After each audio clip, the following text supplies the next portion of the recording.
Today on the Drunken Upholsterer, we're going to talk about webbing. But first, no bottled beer, so I got to get cans this week. So anyway, webbing is used basically to hold springs. Sometimes it's used by itself on a smaller use just to hold, foam up or some other kind of padding. But generally it's for springs and even springs in the back. And they use it for support in the back as well. And there's quite a few different types of webbings. Most people are familiar with the Jute webbing. This one is red. It's 11-pound strength. And there's black, 9-pound strength. And generally you use the red on a seat where there's going to be more weight and more strain. Black on the backs. But in this particular chair right here, they've used black on the bottom, and it's lasted 75 years. So, I wouldn't worry about it and run out and buy more webbing if all I had was black.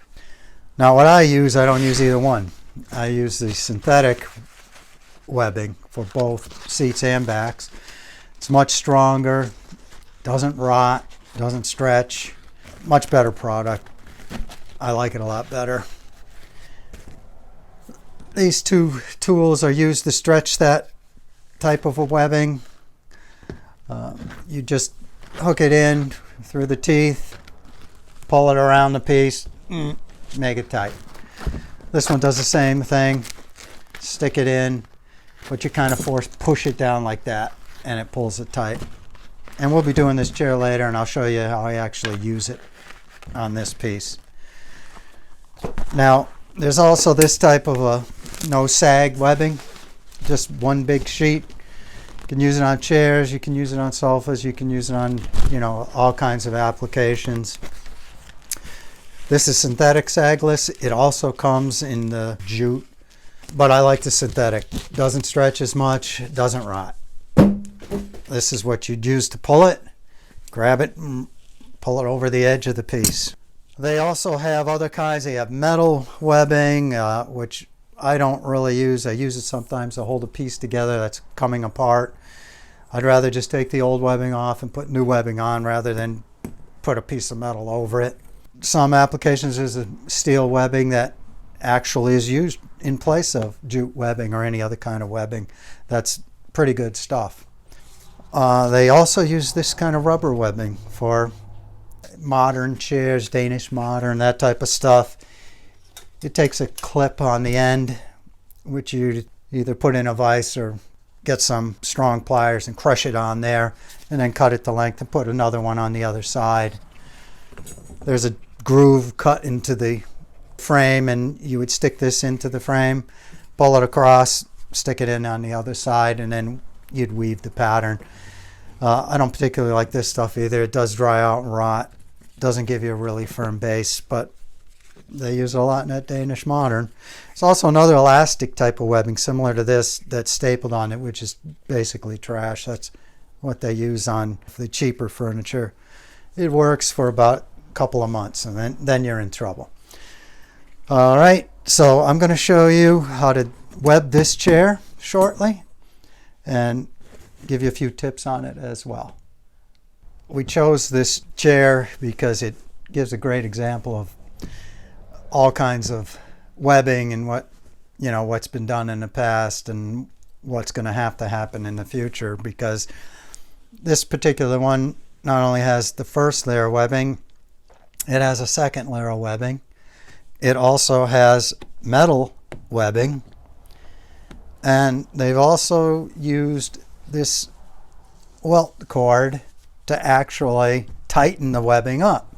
So there's all kinds of things and tricks of the trade that have been used on this piece that we're going to reverse some of it and just go with new webbing. The only webbing we'll keep that's here currently is going to be the first layer, and probably the metal, because we don't, it's a waste of time taking it off. So, looks pretty good. This webbing doesn't look bad at all. So the test you do to see if it's rotted or shot is you try to rip it. Oops. And if you can rip it like that, it's got to come off of there. It's not long for this world. So what we got to do is reverse everything. Take all the tacks out, pull these. We're only going to take, like I said, the first layer off. And you know, if you get a close look here, you can actually see where they've tied the springs on. And that's what we want to leave, because that holds the springs to the webbing. So we'll leave that layer on, and it's still not bad. Sometimes it's so rotted you have to take it off and start from scratch, and then you use a tool or you hand stitch it on, and I'll show you that on a later video on how to use a clinch it tool. Now we're just going to pop out the tacks and get them out of here. And I don't use tacks any longer. You get so many tacks in here that it starts to split the wood. This is really wide wood, which is good. It's a good quality base. But on a lot of them, 2 or 3 layers of webbing that has been tacked splits the frame terribly. So you don't want to do that. And I don't do that any longer. I just use staples, which hold it fine and don't ruin the wood. So now on this side, we got to get this band out of there of welt cord.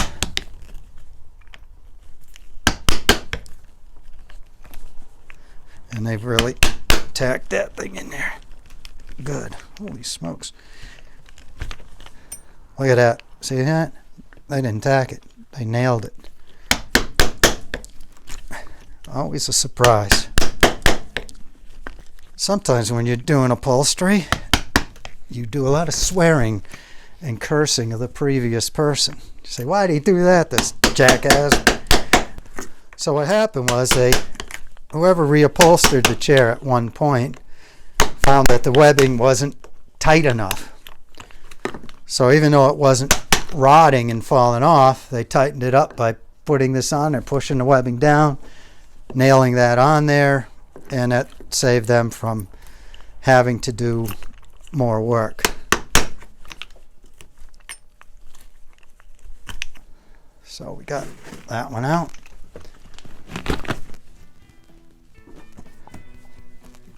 And we're going to have to do the same across the front.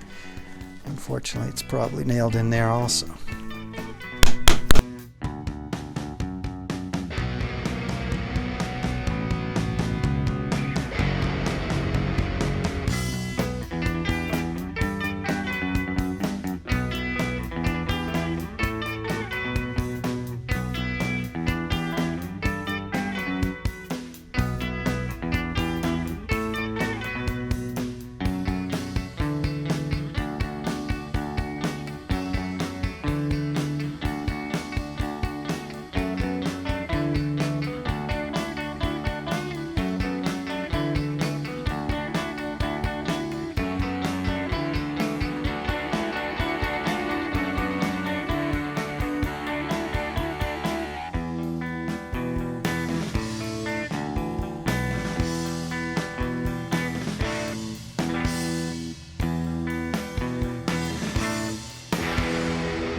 Nice. All right, here we are, and shortly we'll be putting new webbing on here. You can see the old metal webbing, which is still fine, and you can see the stitching holding the springs on.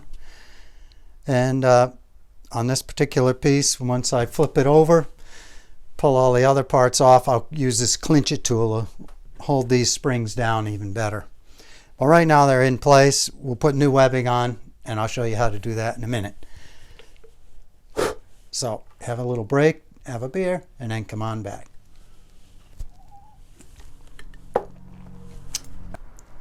We're going to web this chair today, and the purpose of webbing is to support the springs. So you want to make sure your webbing goes over the springs.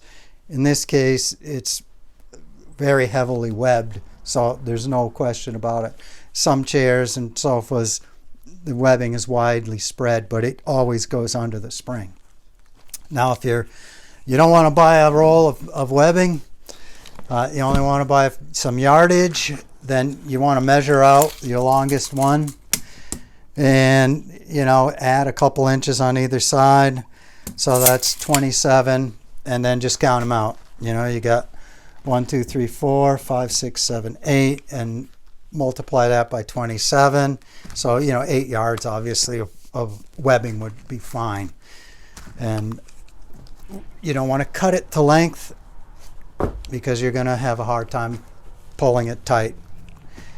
And I'll show you how you do it. What we're going to do is we're going to actually match the previous webbing job because it was done properly and it's all in the right places. So what I'm using the longer staple to do it, because you got to go through this webbing, even the old webbing, and then you're going to fold it over and staple again. So you want your long staple. And put 5 or 6 in there to get it to hold. Roll your piece over to double it up. And put a bunch of staples in it. Bring it across. So when we use our stretcher, this one would go in like this, and then you'd get it kind of where you want it, and then push it down until it's tight. But it's much easier when you use this one. You can just stick that in there and pull it down, and you want to pull it down so it's just compressing the springs. And it may vary depending on the chair, but in this type of a chair, especially with old webbing, you want to push the old webbing down a little bit. Get some staples in it, then you're going to cut it off.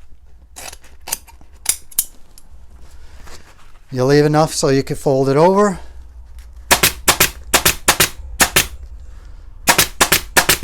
And you want to make sure you got a bunch of them in there. And we're just going to keep repeating the process.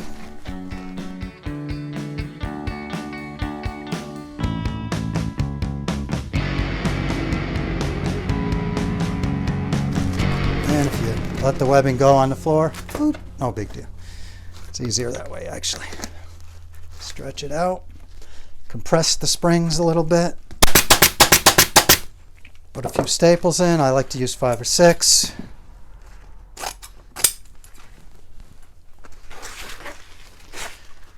I'll get back to this later.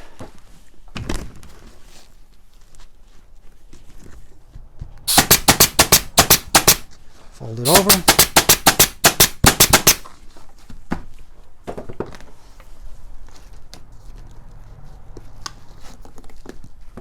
And you're pulling it down good and snug.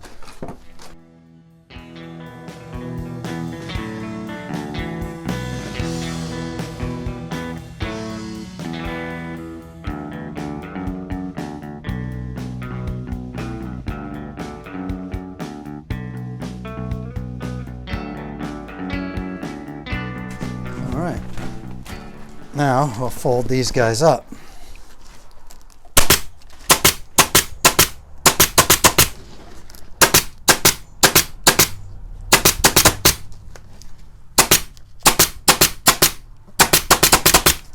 There. Now in order to make the webbing strong, you want to weave it. So you can choose how you want to start. If you want to start under, you want to start over. I usually start over. Make sure it's lined up properly. And then give it a few staples. Make sure there's enough there. Gotta watch out for that metal banding. And we're doing the same thing, pulling it down just enough to get those springs to start to go down.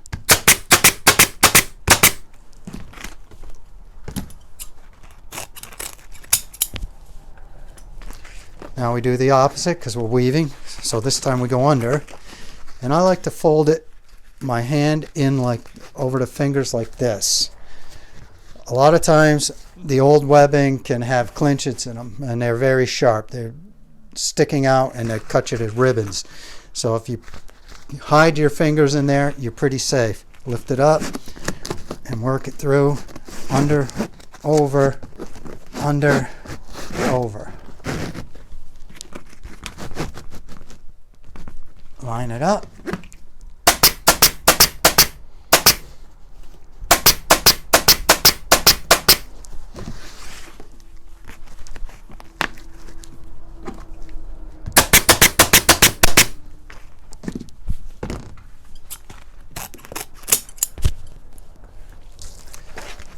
Protect your fingers.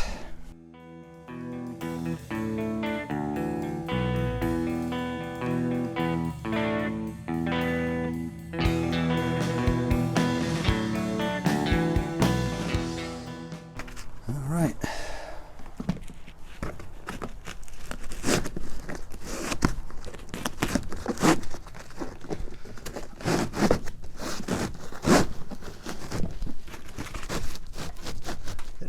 Lined up.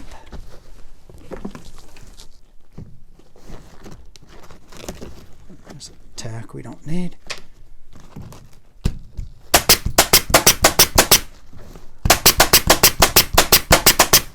There.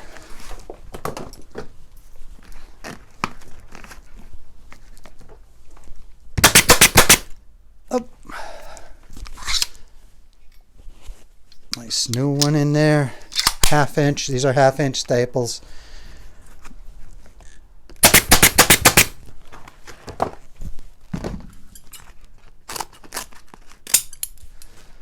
Okay, I'm going to finish it off.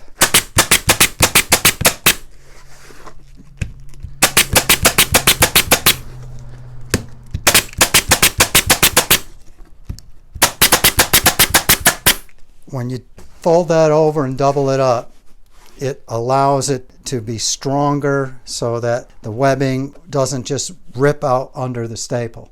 It's going to hold a whole lot better than if you just left this raw edge out there. It's all webbed together. Looks beautiful.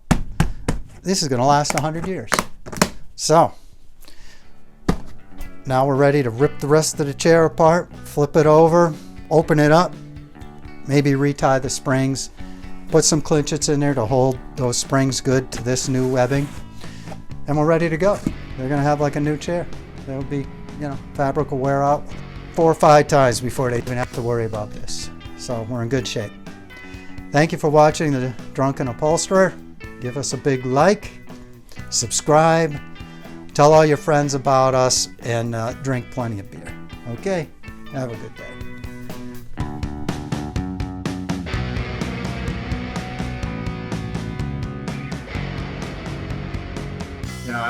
I wouldn't worry about it and run out and buy more webbing if all I had was black.